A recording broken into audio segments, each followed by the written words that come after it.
Hey guys, welcome to the Ice Hockey Aussies. We're here today to talk about basically what's been on everyone's mind and on every channel for the last week, besides the All Stars game. It's the Vancouver Canucks and Islanders trade that involved Bo Horvat. As you all know, he signed an extension deal today, and we just thought we'd go through it a little bit with you. Um, Basically, the trade included, as everyone knows, Bo Horvat going to the New York Islanders. And in return, the Vancouver Canucks received Anthony Beauvillier, Atu Ratti, and a 2023 first round pick. Now, that is top 12 protected. So if they somehow, fall even further than they currently are, um, Vancouver will not get this year's pick. It'll move to 2024 first round, but that will be unprotected, which means Vancouver could end up with the 2024 first overall at the expense of the New York Islanders. So yeah, here to talk about this is myself and Jaden. Jaden, if you want to kick us off with your thoughts. Howdy. So we decided to do the video today because, as it was released today, that Bo Horvat's just done his signing with the New York Islanders, as he was a UFA going in, with a cap hit of 8.5. So pretty expensive cap hit, but at least they secure him, so they're not paying that type of cost for a rental, which would definitely be a loss in value for the New York Islanders. I think it's a fair value for the Canucks. They get what they were pretty much going to get from any other team in regards to a UFA, which would have possibly been a rental because not many teams can sign Bo Horvat. Islanders, it's kind of a fair trade now that they get the signing. With that said, though, it still doesn't solve all the problems they have on the team, and it doesn't really make them the cup contender that they need to be. Though it does make them better for next year, assuming he will be there next year. So scrapping this Yeah, season, if they don't make the playoffs, they should be better for it next year. yeah, I agree there. I when this trade first happened, was I was a little bit shocked. I knew Lou would have had a plan in place to sign Horvat. There's no way he makes that trade. If there was no inkling of a chance to sign him, because if Bo Horvat left, I honestly I'm 50-50 on whether or not they're going to be good enough to get into a wild card spot this year as it is, which would have meant that they literally traded out all of that for a rental to not even make the playoffs, Yeah, which would have just baffled me. And if Lou didn't lose his job, yeah. But overall, like most expected, Horvat did re-sign, which does even out the trade a little bit more, I think. Um, I know some Vancouver fans are pretty salty at what they received and think that they, they you won't get know, any better. didn't get as much. Yeah, I don't think they were. Yep, okay, he's having a career year this year, but there are so many players that do that in a contract year. Um, but they still get a pretty good return. Like this year, they're going to get between the 13th and honestly, I can't see them getting past the first round, even if they make the playoffs. But they have done it in the past, so who knows? Probably pick 13 to pick 20 this year if it doesn't fall below that 12. And if it does fall below that 12, if the New York Islanders don't improve next year, they've got a potential shot at the first overall. They've got two potential shots at the first overall next year. So that pick alone is could be extremely valuable, especially seeming how deep the draft is this year. So even if it does fall this year and it is pick 15, 16, they're still going to get a reasonable player for it. And they also take Islanders' best draft prospect in Adu Raddy. So, that they got a reasonable return for what was, potentially a rental. It just obviously falls the wrong way given that the Islanders do re-sign him for what they do. Yeah, But I yeah, don't like the it's never gonna re-signing. happen. I think it's expensive. It's the same contract that Zibanejad get, and Horvat is no Zibanejad. I think it should have been around 7 mil. I think it's fair value. I understand he's having an insane scoring season, but I don't like to do contract year. That's all they did. It's like saying, oh, you've never played in the NHL before. This is your first year. Look how good you are. And I don't like that. You got to look at history as well. With that said, he is a good 200-foot player. That kind of fits the New York Islanders motto in the way they play, playing that more defensive style. The hard thing is, like you brought up before the stream, is will he continue his production being on the Islanders system where there's more accountability into that defensive structure, whereas Vancouver honestly looks like they don't have accountability in that structure sometimes. You just do what you want. Um, and that's the hard thing. I'll let you say something. Yeah, but that's also the other end of it. I do agree with you on the 200-foot player, and probably does fit into that New York Islanders structure really well. But as far as the goal production comes, I'm really interested to see if he can keep that pace, because it already fell off a little bit, but he's also on a very offensive team as it is. Like we've seen all year, the Canucks have put up 5, 6, 7 goal games Oh, sorry, regularly. oh, there They've you go. also still lost those games because they've got no defense. Sorry, did I cut out there? Yeah, you just cut out for a second there. That's fine. You're back. But yeah, they did still lose those games because they do not have a defense. But that's probably a good Yeah. thing for Horvat. Yeah, in regards to losing Bavilla, I think he is. I think people don't view him as good as he is. Like looking at his playoff stats, on the bottom right, like he is definitely a playoff player. Like he shows up. You could even argue that he's somewhat better in the playoffs because he does goal and assist, whereas Bo Horvat just seems to score and there's no assists there. Yeah. Um, in regards to how it fits for New York Islanders, it pretty much means that Barzell is going to the wing. You kind of have to do it now. They've got too many centers. They've got like 5 centers. Going to get centered by Bo Horvat most likely. Someone like Josh Bailey being on the other side of the wing, though they've been flipping players left and right again with Barzell all season because they can't get the right mix because they don't have top 6 players. Um, so it's good. That's good signs for Barzell. Wallstrom's out, so and most likely for the rest of the season, from what I've been reading. So that means that first line will not have Wallstrom. The second line's pretty much locked in with Lee, Nelson, and Palmieri. Third line, Parise and Pajot are pretty much locked in, and then the rest of the four, you can do what you want. Some pretty bad contracts there with Zizekas and Bailey. 5 mil for Bailey, 2.5 for Zizekas. But yeah, like Bavilla is better.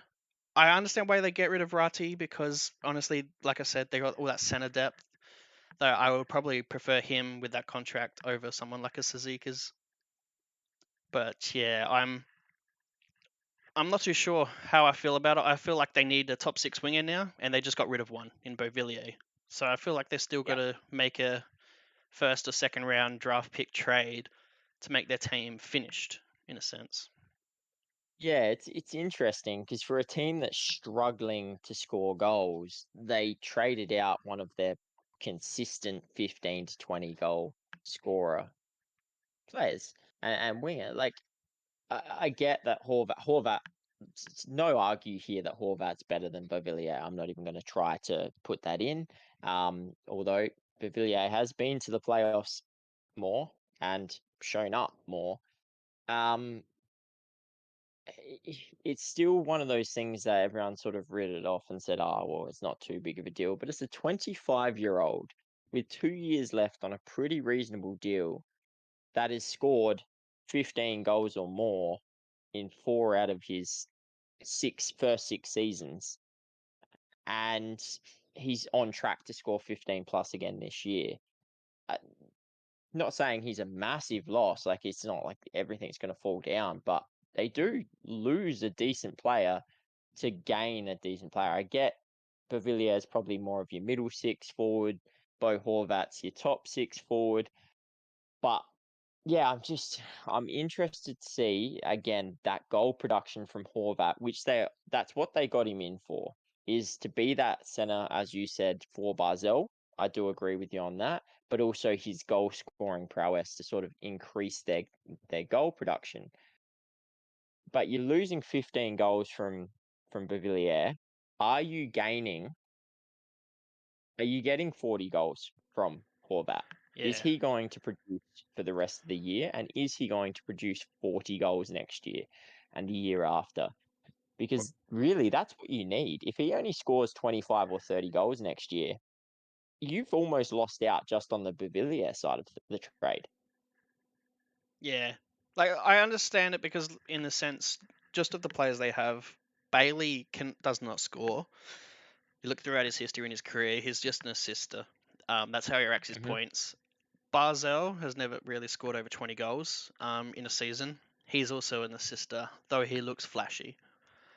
If you center them with a goal scorer in the sense of Horvat, that makes sense. That logically, you follow that logic, production should increase. Doesn't always work that way, obviously, but that's how it should go. I would also say that if I scroll down on here, they also got him purely because of the 200-foot game and the fact he can play face-offs.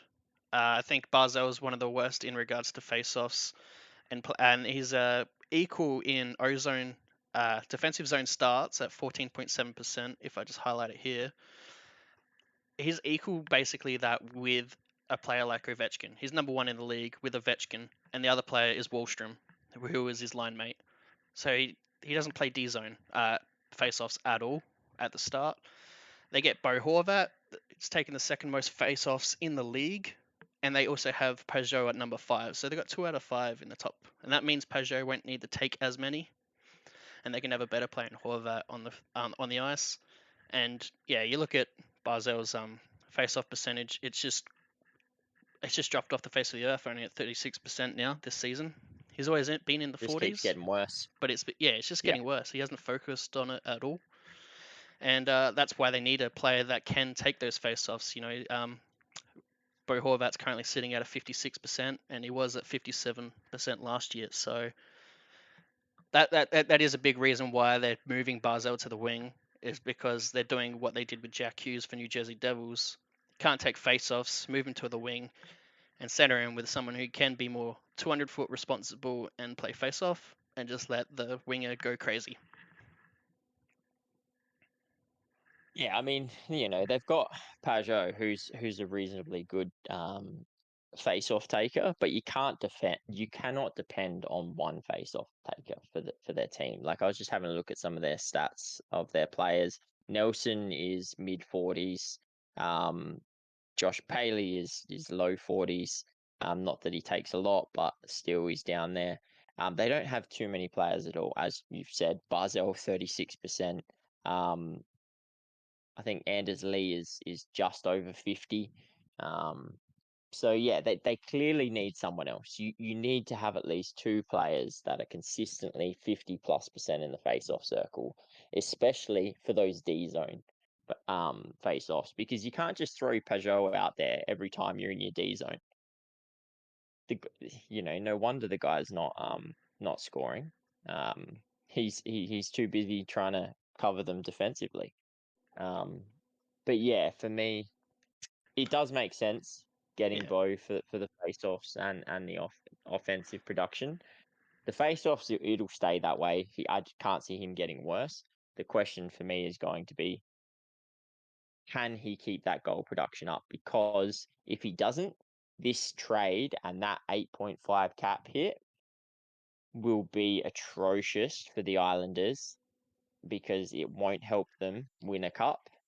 And you're now stuck with a player for 8.5 years as the yeah, rest of your aging team just gets older. yeah. Well, like they had to bring in someone who can play face-offs. Like you look at the league leaders of face-offs, right? Pajot is in the likes of Bergeron, Crosby, Kopitar, Hischier, Barkov, like Lindholm, Stoll, Compa. Like these are all seriously good players. like first line Mhm. centers, and then there's Pajot, who's your third line. And it just shows that they needed that first line center in regards to face-offs. I know Horvat's more of a second line center overall, and he's the second best in the league in regards to how many he's taken. Mhm. So I understand that from that, like he fits the whole bill, but now they have this big asking question on the left or right wing, depending on where you play Barzal. Most likely on the right, but they need that essentially first line winger now, and they got cap space issues because some are bad contracts. You know, Suzuki's, Bailey, and they can only move some because of all the NTCs and whatnot they've got. Bailey's basically the only really expensive player they can move, and I don't think anybody takes him because of how bad his production is. So Yeah, not for what is that, like, what is he? He's 5 5 million mil. for 2 more years. So Yeah, I, at I 33. I'm expecting the Islanders to make another trade, bringing in another top six winger, most likely a first line or second line, because the Anders Lee, Brock Nelson, Cole Palmieri, that's your solid line that doesn't move. Those players are pretty much stuck together, um, in my opinion. So they need someone to play with Horvat and Barza, which would be your first line. And I don't know, they don't have anybody. The only person they would have would be Wallstrom, but he looks like to be out for the season. So I don't know what you do there, or do you just hope and ride Bailey for this season? Well, I wouldn't be making any, if I was Lou, I wouldn't be going out and getting um a rental now. You got lucky with Horvat. You traded him in. You gave up reasonable but probably acceptable amount for him, and then you re-signed him. So that works fine. If they are in a playoff position come the deadline week, like the week before deadline, which is what, a month away, then perhaps you consider it. But if over this next month, Horvat and the team do not pull themselves together and get themselves into a playoff spot, I would just ride this year off and move it till next year. Try and get someone in the postseason. Um, try and get someone in free agency, or maybe make a trade at that time, somewhere around there. But it is not worth risking another rental for potentially we could in the last 15, 20 games sneak into a playoff spot. It's just not worth it, and it's only going to cripple their rebuild even further if he gets it wrong. Well, I don't think This rebuilds is in Lou Lamoriello's vocabulary. That's no, the thing. he doesn't know. He doesn't know how to do a rebuild. I am concerned for this team, and I'm quite concerned for Bo Horvat, because if this doesn't go well, this team is headed in that direction, because they are aging. And you look at the players on their team. Anders Lee 32, Brock Nelson 31, Bailey 33, Palmieri 32, Pajot 30. Suzuki's Martin 31, 33, Parise 38. There's what, seven, eight players all over the age of 30, and there's eight of your probably top nine. Yeah, like I still think it was a fair trade in regards to what Vancouver get and what the Islanders got.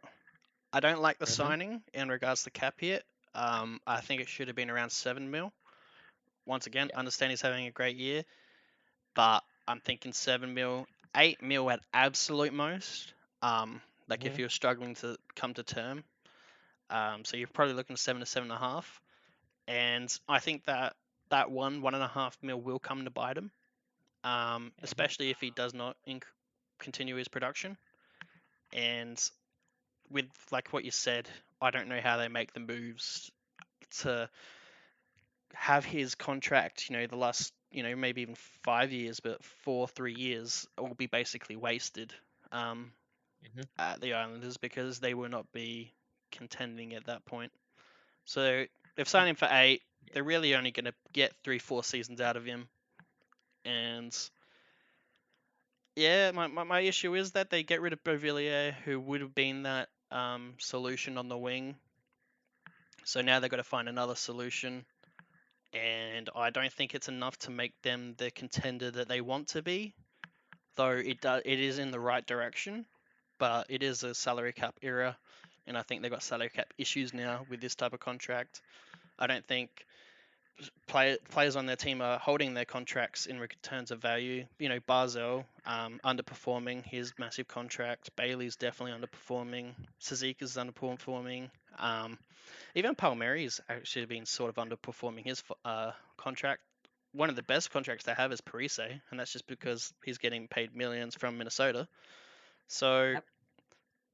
yeah, like there's not nobody really there going, wow, that person's really overselling their contract. Besides, like I think Brock Nelson, and that is not even massive overperforming, just a little bit. Yeah, I mean, I think Noah Dobson, he's playing quite well. Um, Obviously could be doing a little bit better. But for one of their young lads, I Yeah. think I he's guess you doing do have reasonably Sorokin well. as well. Yeah, Sorokin as well. And Sorokin is pretty good as well. But yeah, it's pretty sad when a 38-year-old is probably your best contract on your team at the moment. Um, Putting up 13 goals in the year already for just 750K. But yeah, it worries me. I agree with you on the contract. I think 8.5 is too much. I mean, in saying that, if he goes on to be a 30 to 40 goal scorer every year for the next 5 years, you probably say, great job, well done. I just don't see it. I think there's a lot of difference between Vancouver's just complete offensive mindset to New York's more defensive and accountable style of play. So I just don't think he's going to produce at the same rate, which means he's probably going to end up between the 20 to 30 goal mark rather than that 30-40, which just isn't an $8.5 million contract. He needs to be up around that 70 plus points per game to really, 70 points per season to earn his contract, and I'm just not sure he can do it. Yeah. Well, I'd love to be proven wrong. He seems like a great guy, and I do wish him well, but it's a big risk for the Islanders.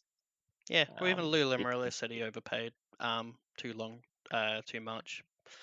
And that's the person who signed the contract because he put himself in a situation where he didn't have any bargaining power basically, and that's what happens. Those are the contracts, and he's not the one that's going to be biting that bullet 4 or 5 years down the line anyway. That's how GMs kind of work. And what yeah, what was that? it's do or die. It's do or die for them right now.